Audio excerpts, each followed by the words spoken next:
Can anyone catch them, do you think? Yes, of course.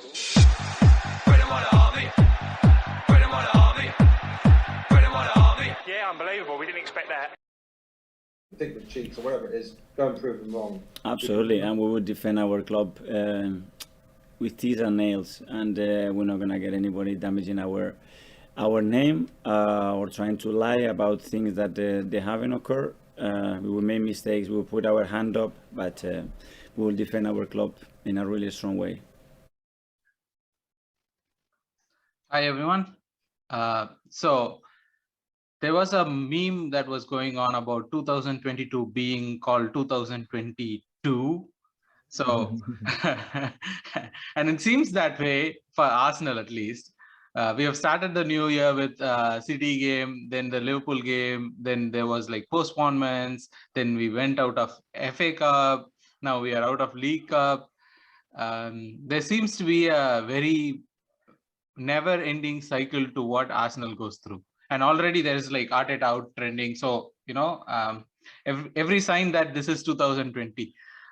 Yeah, we are here to discuss the Liverpool game. That is the Carabao Cup. What is it called now? EFL Cup, EFL Cup, Carabao Cup, whatever you call it. It's the we don't give a fuck about it anymore cup. Now that we are out of EFL final, so we don't give a fuck. It goes back to being called we don't give a fuck about this cup anymore. But yeah, as you heard, Arun's back with us. Hi, Arun. Hello. And we have got Deepak back with us. Hi, Deepak. Hello. So we had a chance to go to Wembley. We had a great performance with 10 men against Liverpool last week. And then we are back to being, how do I put it delicately, Arsenal, that we had a very terrible game again. There are multiple factors to it, Arun, but still, this is a terrible performance.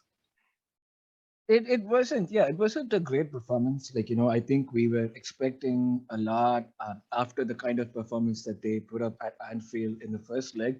And I don't think we can be faulted for that, but it also kind of showed that, like, you know, this team is really good at defending and like really good at playing in adversity. But like when it comes to creating and scoring goals, we really just don't have the people to be able to do it. You know, we did not have a full starting 11. The people who played in the game yesterday were not fully matched fit. These are not excuses, but these are the situations that led to the game being played out the way it did. I mean, like with a young team, when you do not have like a full squad and a young team without seniors who know how to close these games out, it's going to be very difficult. Like simple comparison would be like once Liverpool scored that goal, I knew they were going to close out the game.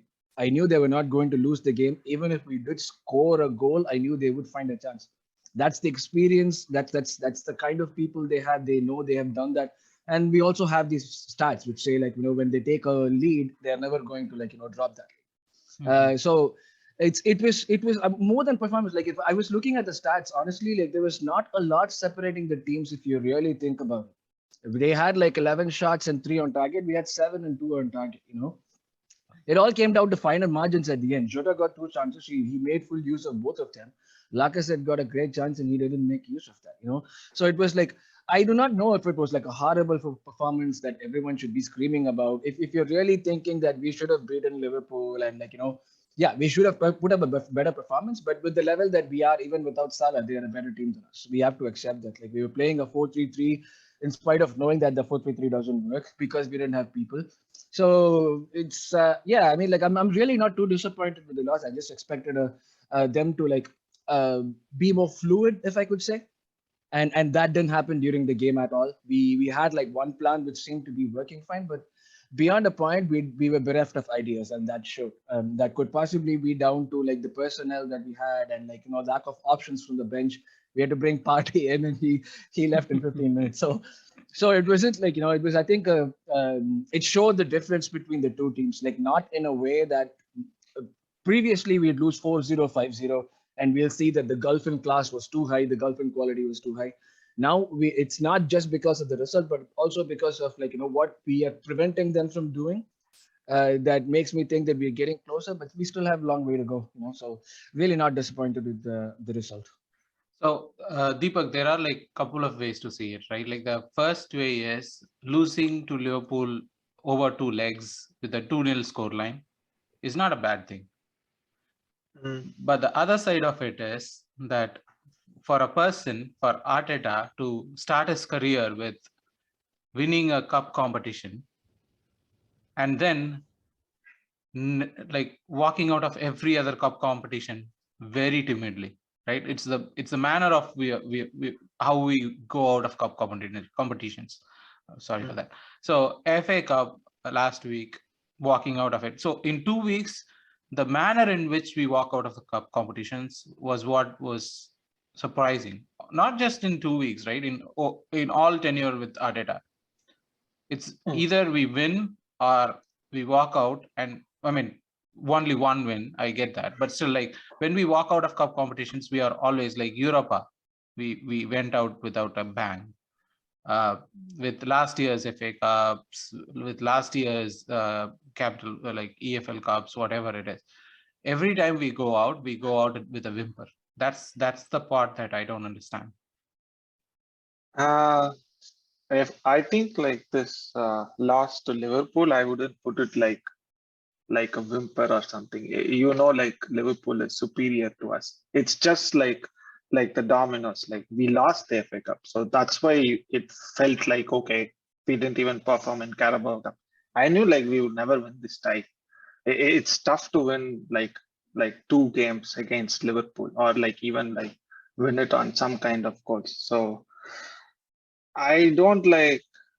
I won't put that much importance to this cup. If we had won it, like it would have given like more confidence to us. But since we lost it, just forget it and move on. Like that's what I would say. These FA Cup and Carabao Cup has been distractions for me at least. Like even during the Wenger days, I used to say, it's just an FA Cup. Just prove more in the league. So that's what I wanted. So like, since this is done, concentrate on league and try to finish fourth. If we don't finish fourth, then then you can ask questions about Arteta. I wouldn't like put these two FA Cup defeats and Carabao Cup defeats and say, okay, yeah, Arteta out now. Now he has like a clear path, like a defined set of goal, what he has to achieve by the end of the season. Finish fourth or at least finish fifth. And see what we can do. At least close. Like close means like 1 or 2 points. But it doesn't make difference. Like even if you finish 1 or 2 points, but try to finish fourth. You have like a lot of chances. Now Spurs is like playing well, but Spurs. And there are like a lot of teams fighting with us, and we don't have any of these distractions like FA Cup, Carabao Cup, or anything. You just have one game every week, but there are postponements and stuff. But again, we don't have the team as well. So the main thing is like we have to sign a midfield and concentrate on finishing on top 4. That is the only thing you can do now. See, that's the thing, right? Like we are talking about us not having any other games. The same goes for like all the teams around us who are fighting for similar positions, right? Spurs don't have any other competitions. It's only Spurs who don't have any other competitions. United and West Ham still playing, isn't it? Yeah, West Ham is going to fall by for sure, right? Because they have so like they don't have games in hand. They've already played more games than any other team. So when other teams catch up, West Ham's gonna fall by. They are not gonna finish like top 4. We can see that unless like some kind of miracle and everyone else falls.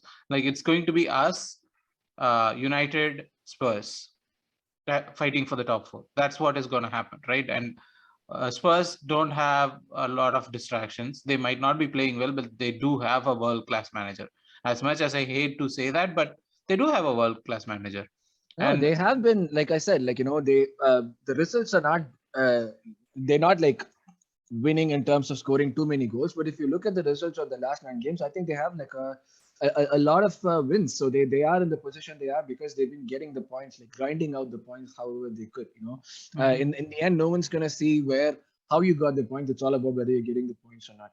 I think it's only us, maybe because we're in a transitionary phase again this season, that we're probably saying like, okay, let's fight and get to spots 4 or 5. Apart from that, like I think this Carabao Cup, I don't know why everyone's placing so much of seriousness on this right now. It's not like, we, like Deepak said, it's not a cup that we've ever cared about. We've always played kids in this cup. Like all of a sudden, this cup becomes prominent and important. What is like winning one cup going to give you at this point? Are we going to qualify for Europe? That's it. We might as well qualify for Europe UCL directly by finishing fourth. So this like this mentality bothers me. But Like, what are you Arun, expecting? It is just because we are playing a big team Yeah. doesn't mean that we give like a lot of no, importance. no. It's just like the social media. We won Yeah. like we drew a game with 10 men and we simply hyped up.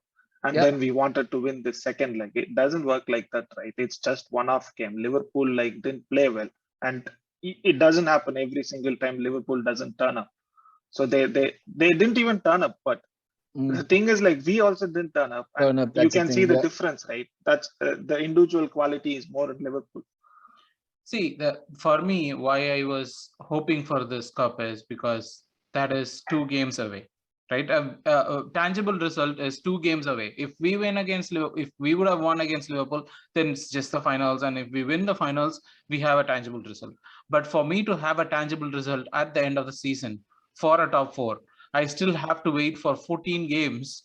Where do I trust this team to go ahead and put a run for 14 games? That's your greed then. It's not on the team, it's your greed. No, And your impatience. You're not ready to wait for 14 games. That's course. on you, not on the team.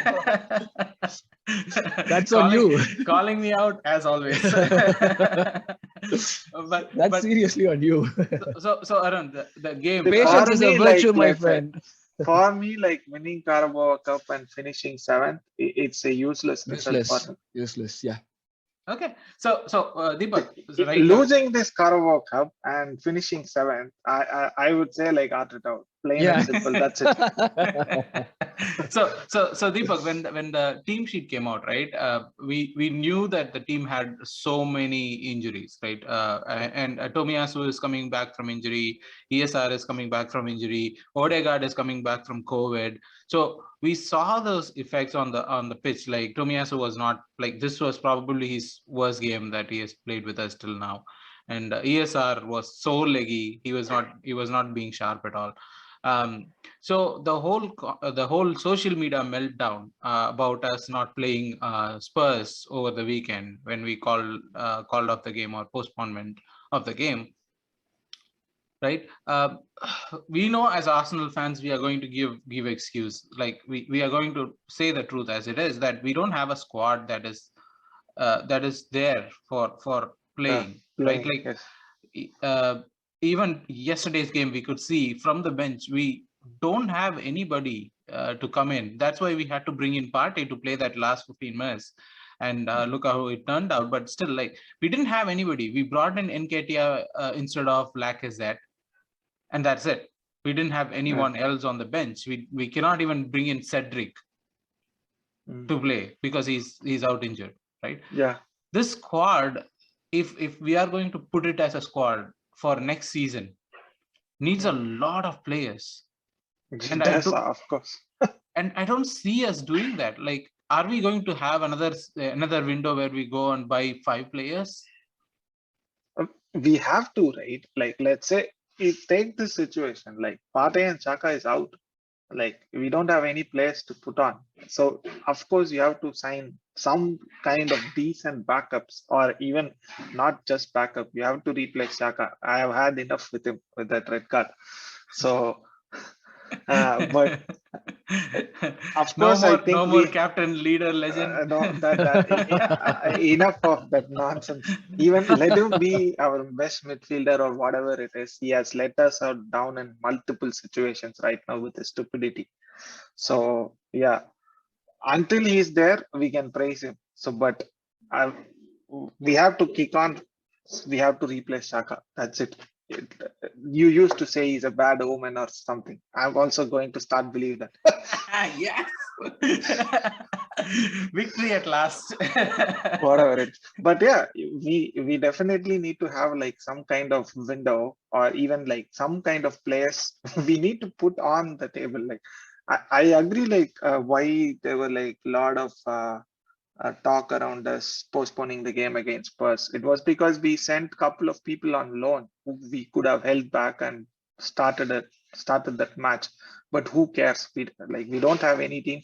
Whatever crook method or anything we took, it is okay. Every team would have done that. Like if they had our squad, they would have tried to postpone that game. And we know like many teams have done the same. Even this Liverpool, they did some 13 false positives just to postpone one game, right? So I wouldn't care about these pundits. It's just us against everyone. Whatever Arsenal does, it blows up, right? So yeah. Actually, But the thing is, like coming back to the team, we definitely have to sign some players. We just cannot go with Partey and Xhaka in midfield again for next season. yeah, I mean midfield is for sure, but we would have to sign a backup right back. A lot of We have to sign backup right back. We need another centre back. We need Centre like a couple of forwards. midfielders, at least a centre forward.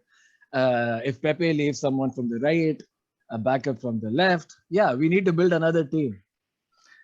So we need Sheikh to come in, take over, and No, make us Manchester City. I think the Waltons have enough money to fund this. You know, like every time you purchase at Walmart, you're putting money into the Waltons coffers. So they should use that.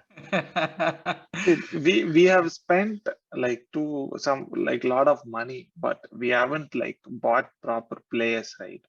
We can like spend again 200 million and buy decent enough players. We shouldn't say like go and buy every player for 50 million.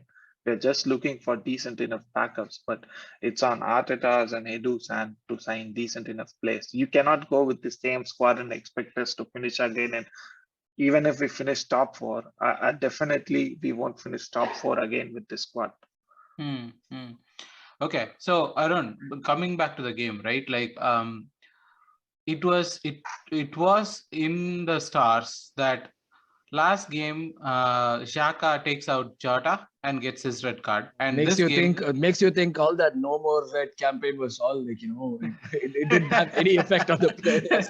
No, forget about the red, but still like when Xhaka takes out Jota comes back in the second leg and scores 2 goals to put us out of the cup competition. Seems like it's it's karma coming back and getting us back for that one. Or maybe Xhaka was playing at a different level. He knew that was the right thing to do and he took him out. We didn't try anything like that.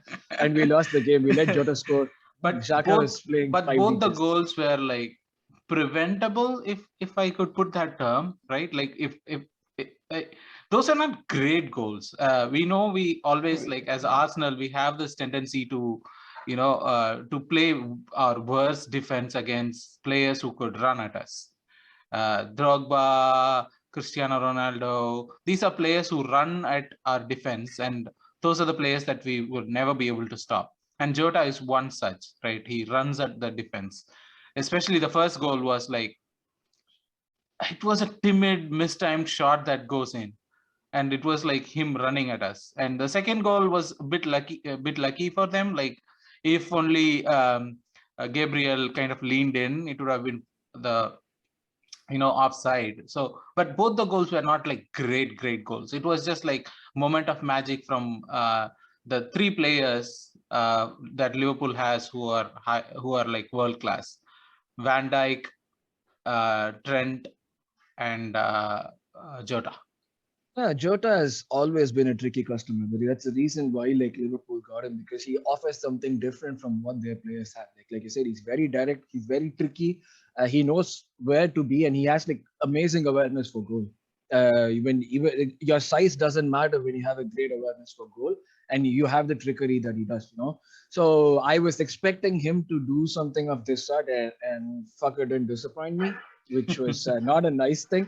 But like, yeah, I mean, like Jota was always capable of this. Like I said, it all came down to the finer margins. Like those were the 2 chances they got. They made maximum use of it. Like I said, they were not like great goals. The first goal could have been prevented. Could have very well been prevented. Like Tomiyasu was megged. It showed that he was not fully fit when he was like taken down for the goal. Maybe where like Gabriel was like completely out of position. He was somewhere in the midfield, and Katie did not close him down. White could have been quicker, But like you said, it was like, a weak shot that just went in. But like, these kind of things happen against us, never for us. You never remember things like this happening for us in any of the games. It usually happens against us. And once they scored that goal, they got supremely confident. Our crowd got quieter, which didn't work in our favor at all. Like we needed that extra bit from the crowd, especially when we were 1-0 down, and we let them sing that horrible "You'll Never Walk Alone." And then it took a time for the crowd to come back as well. Again, second half, that one chance that they get, it was like, when Martinelli missed the ball, he actually like would be going in for the attack and he misses the ball. All that it required was one pass. We've been raving about our fullbacks giving crossfield passes, switching play and all. All that is useless when compared to this one pass that Trent Alexander-Arnold gave. Like this is the kind of quality that we're talking about. Yes, Tommy and Katie can keep switching play all they want, but like when you give a pass like this, that takes that puts the game out of reach for the opposition. You simply cannot do anything about it. And Jota had like superb control, chesting it down and taking it beyond the defender. So yeah, it was like purely down to those moments and the quality. Like the difference in quality showed that. Yeah, we can praise Lacazette for all that he does. He's a fantastic warrior and all that. But the thing that Jota did and the thing that Lacazette did not do showed the difference in quality. Like that's what made the whole difference in the game for me. It was not about like, oh, they were so much superior to us and we lost. It was like, yeah, they are superior, but it's in these areas that they're superior, and it clearly showed on the pitch for me. And that's how I saw the game. Yeah. So Deepak, regarding the red card for Partey, right? Like the first yellow was a surprise. No one understood what the yellow was. But my conspiracy theory on that part is, right? Like, so there has been so much talk about Arsenal cheating the system that the referee was like giving out cards against us as easily as it is. The question is, right, like does this social media image that they are building around Arsenal, right, there is the Gary Neville coming out and talking about us, like there is like and I was going like, what the fuck are you talking about? Like this, literally every other team got away with it. And this kind of media attention that has been brought around Arsenal, this is not helping. This is somehow is it like influencing the referees, on-field referees, and like because they are humans, right? They're gonna see these things that's happening outside. They're gonna come in with like prejudices. They're gonna come in with like these things. So does this affect the on-field?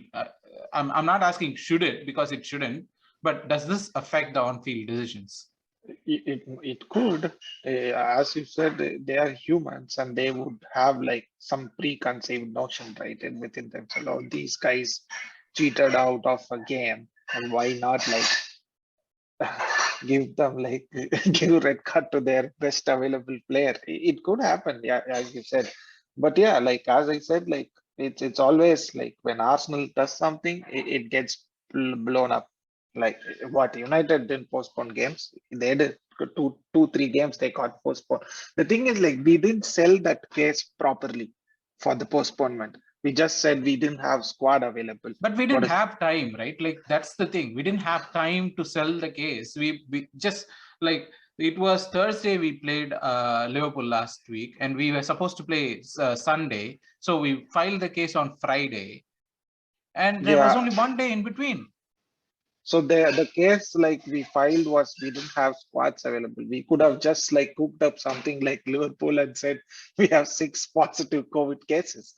Then no one would have batted an eye. It's because like just Mari and Airman and others were sent on loan. When you had the players and you specifically send them on loan and then come and say next day that we don't have the squad, it's obviously going to get blown up. You should have spun the story properly, like what Liverpool did. You could have said, okay, everyone is having COVID. Just say like, oh, we had also had false positives. Sorry. Then it would have made sense. But of course, like, kindly, yeah, I can understand we didn't have a squad, but it wasn't like just a valid reason, right? Yeah. So the rule says like if you have COVID and stuff, you can postpone the game. We didn't have. We had like what two players or something who had COVID. plus like you could have added like put like under 21 players and started the game, but the way we sold our case, I think that's what like irked everyone and everything blew up. We could have sold the case better like Liverpool did, and no one would have batted. Like that's what I feel. Arun, getting back to the game though, right? Like I know we are going to add the whole tactical analysis somewhere in here. But getting back to the game, there were two players who actually impressed me even in this game. One was Odegaard, and the other one was Martinelli. Both of them like gave a horrid time to Liverpool. Both of them played out of the skins, and at the end of the game, you could see Odegaard like after the loss, like just raising up his hands and like going mental about it, because both of them played absolutely superbly. Martinelli was roasting Trent Alexander-Arnold on that side, except for that, like those two assists that he did. Arnold didn't have a great game. But the rest of the team didn't step up to that level. They didn't, like Saka did a couple of take-ons and stuff, but there was not really that energy, that factor in the team for the game. But these two were literally, it shows that they are literally one of our bright sparks that we should be kindling. And it's no surprise that Klopp came out and said something good about Martinelli, and that made me go even crazier, because it seems like Klopp's after Martinelli and Pep's after Saka, because they keep praising these two kids, and we know there's going to be a bid coming in soon. Yeah, we'll refuse to bid. Let it come. I mean, every player has a price. I mean, if you're going to pay like upwards of 100 million, yeah, I mean, like I don't see why not. Like, but that's the thing. It also comes down to the player. Right? Saka and Martinelli are like patting their badges, kissing their badges, and all that right now. But if a chance comes to play for Liverpool or City, that's when the real thing. That's the real test for them as well, not just for us. It's not just the club that is going to be swayed by the 100 million that they're getting. Also, the players, an opportunity to play CL regularly, to play under like two of the best managers of our generation. Yeah, I mean it could happen, but I'm not too worried about that right now, because they seem to be very vested in the project that we have. Coming back to the game, yeah, you're right. I mean, like I wasn't expecting Odegaard to have the kind of game that he did. He was out of position. He was not playing in his natural position, but he was the one who was like dropping deep to try and make things happen.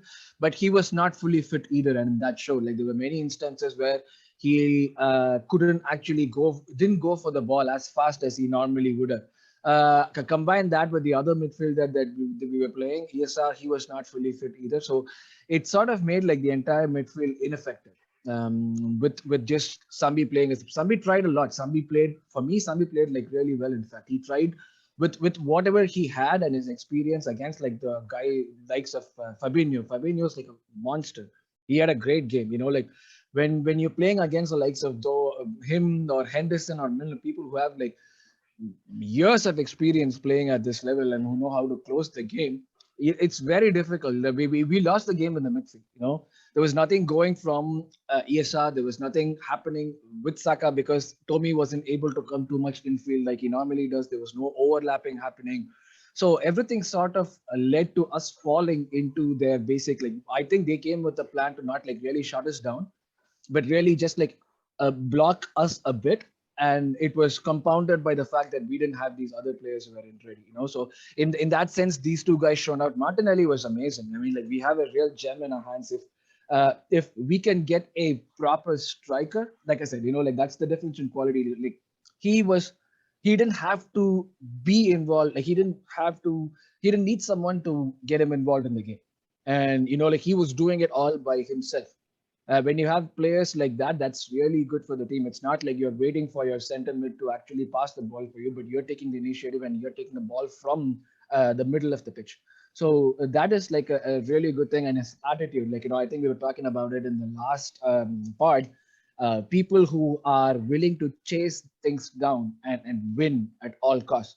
Martinelli showed that in the last game. Like, it wasn't easy. It's not easy. Maybe the fact that Curtis Jones played, I think it was Curtis Jones was playing right? So maybe he started the game. Curtis Jones started the game. Yeah. Then they brought in Konate during the halftime and they switched it around. Yeah.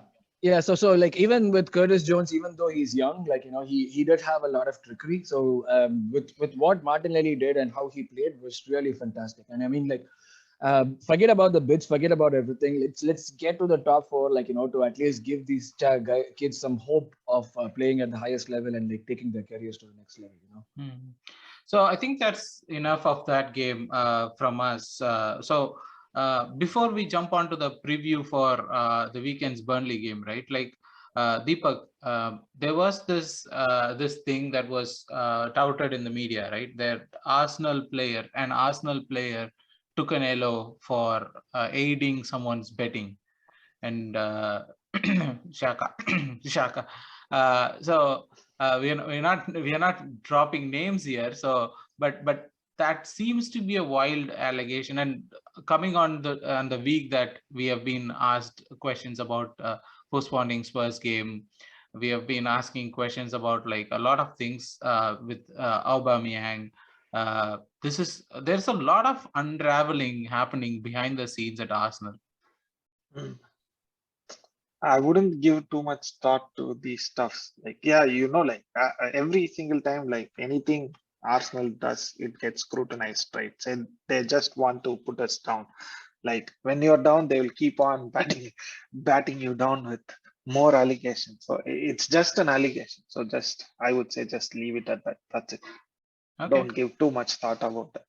But to hold you on to that, right? Like there is also talks about that Aubameyang is being touted for a loan move to, is it the Saudi club or somewhere, right? Like in the Middle East. I think there was Al Hilal from Egypt and Al Nassr from Saudi Arabia. Yeah, I wouldn't mind. Like happens, okay. If it doesn't happen, you're fine.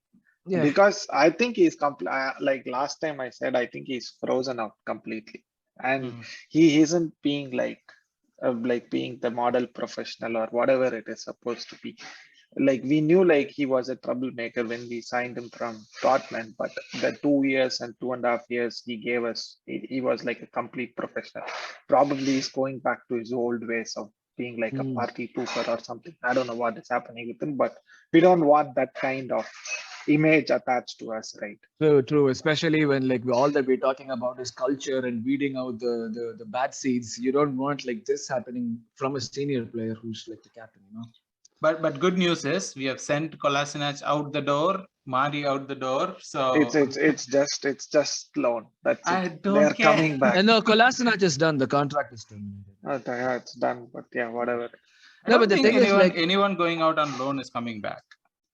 I don't think Mari is coming back either. Probably would be like a permanent transfer. But the thing is, like you did say like we are talking about everybody sort of being against us and batting us down.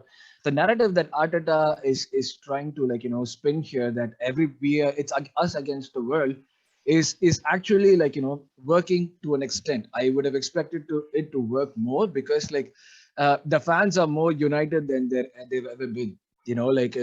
Whether you go on Twitter, like I know there's Arteta out trending again, but like normally it would have trended probably after we lost 2-1 to City. If you really think about it. So people are trying to believe in what's going on, but then they're not getting themselves to actually believe and be fully vested in it. So I think I like this narrative. Like, it's us against the world. It's everyone's trying to be against us. And then I think if it rubs on to the player, that can actually motivate them to go on and like, finish in top four. Football in many situations is more of a mental game than a physical game. You can be all physically fit, but if you're not able to mentally take like the abuses of another crowd or like in an away game and all that, you're completely useless. You can have like the best team that you have, but it's useless. That's where like people like Ramsdale have shown that they have that mentality. We need more of that. And I think this narrative might actually help us if the players like jump on board. Going the Mourinho way. Going the Mourinho way, exactly. Sometimes you really need that. Okay, so regarding the Burnley game, we have very little time to talk about the Burnley game. Are we going to put a midfield together? We don't know. Are we going to play the same kind of a midfield? Maybe. Do we have players from bench? No. So, but it's at home, right? But it's a Burnley game at home. Yeah, but still, like, do we have even at home we need players? We cannot play without 11 players on the pitch. So it's going to be the same team. Yeah, it's going to be the same. It's going to be the same team minus no players from the bench. Like maybe Nketiah will come on max. Nketiah, Nuno, and then I'm just looking at the players who were on the bench for the last game: Patino, Salah, Beret, Carl Hein, Alebioso. Yeah. Eddie, Tavares, Holding. Yeah, that's going to be the same bench again, and that's what we are going to play. Well, there was Partey on the bench. He's not going to be there. So. Yeah.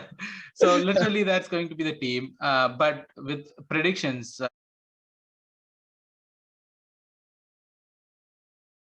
Deepak, what's your predictions for the Burnley game? 1-0. 1-0 to the Arsenal. Arun, predictions? I'll also go with a 1-0. Yeah. 1-0 to the Arsenal. We have to win this one. There's no excuse for players or no players. We have to win this game. There's no excuse for a draw, no dropping points here. Yeah, these are the games that you have to win.